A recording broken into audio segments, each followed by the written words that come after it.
భద్రాద్రి కొత్తగూడెం జిల్లా Bhadrachalam SI Srinivasarao constable Shankar ముగ్గురు యువకుల వద్ద ఒక కేసు విషయంలో 50,000 లంచం ఇవ్వాలని డిమాండ్ చేశారు. చివరకు 30,000 ఇస్తామని ఒప్పుకొని ముగ్గురు యువకులు ఖమ్మంలోని ఏసీబీ అధికారులను ఆశ్రయించి కానిస్టేబుల్కు 20,000 ఇస్తుండగా ఏసీబీ అధికారులు పట్టుకున్నారు. భద్రాచలంలోని జగదీష్ కాలనీకి చెందిన ముగ్గురు యువకులు పంచదార సంచులను దుకాణంలో దొంగిలించి ఆటోలో వేసుకొని పట్టుకు వెళ్తుండగా సీసీ కెమెరాల ద్వారా చూసిన కానిస్టేబుల్ శంకర్ ముగ్గురిని ఆపి పోలీస్ స్టేషన్కు తరలించాడు. ఎస్ఐ శ్రీనివాసరావు ముగ్గురు యువకులపై కేసు నమోదు చేయకుండా 50,000 రూపాయలు ఇవ్వాలని డిమాండ్ చేశారు. SI Srinivasarao, constable Shankar private CC కెమెరాల ఆపరేటర్ నవీన్పై కేసు నమోదు చేసి రిమాండ్కు తరలిస్తున్నట్లు ఏసీబీ అధికారి డీఎస్పీ సాంబయ్య తెలిపారు.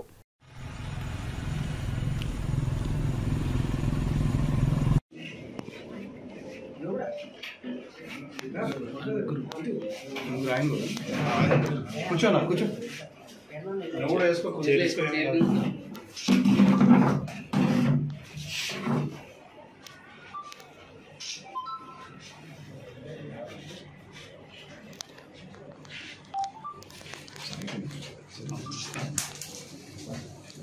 అయిపోయింది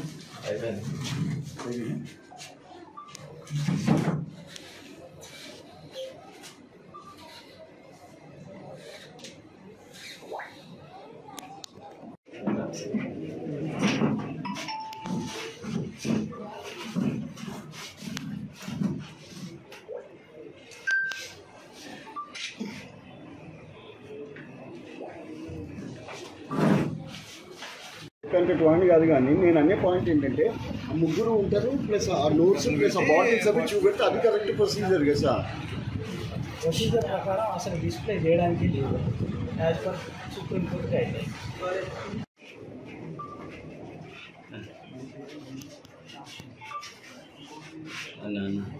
నమస్కారం, నేను సాంబయ్య, డిఎస్పీ వరంగల్ అండి. డిఎస్పీ ఖమ్మం వేరే కేసులో బిజీ ఉండడం వల్ల నేను ఇక్కడికి వచ్చాను ఈరోజు.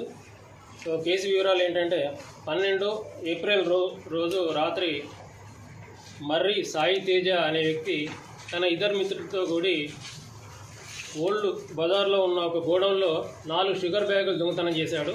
దొంగతనం చేసి తీసుకువెళ్తుండగా గమనించినటువంటి సీసీ క్యామ్స్ మెయింటైన్ చేసే శంకర్ గమనించి వాళ్ళ ఎస్ఐ గారికి ఇన్ఫర్మేషన్ ఇచ్చి ఆటోను పట్టుకున్నారు. రెడ్ హ్యాండెడ్గా పట్టుకొని పోలీస్ స్టేషన్ తీసుకొచ్చి పోలీస్ స్టేషన్లో పెట్టి వాళ్ళను బైండ్ ఓవర్ చేసుకొని పంపించి మళ్ళీ తర్వాత పిలిచి కేసు కాకుండా మరియు ఆ ఆటోను తర్వాత షుగర్ బస్సాలను రిలీజ్ చేయడం కొరకు మనిషి 10,000 ఇవ్వాలని చెప్పి డిమాండ్ చేసిండ్రు. వాళ్ళకి ఇవ్వడం విషయం లేక ఖమ్మం డిఎస్పీ ఆఫీస్కు వచ్చి కంప్లైంట్ చేస్తే ఈరోజు మా ఏసీబీ ప్లాన్ ప్రకారంగా 20,000 రమేష్కి ఇస్తుండగా శంకర్కి ఇస్తుండగా మేము రెడ్ హ్యాండెడ్గా పట్టుకున్నాము. అయితే శంకర్ డబ్బులు తీసుకునేటప్పుడు ఎస్ఐ గారు సమ్మతి తీసుకొని ఆ డబ్బులు తీసుకున్నాడు. ఎస్ఐ గారు ఆదేశాల మేరకి సెల్ ఫోను తర్వాత ఆటో కీస్ కూడా రిటర్న్ ఇవ్వడం జరిగింది. అలాగే వీరికి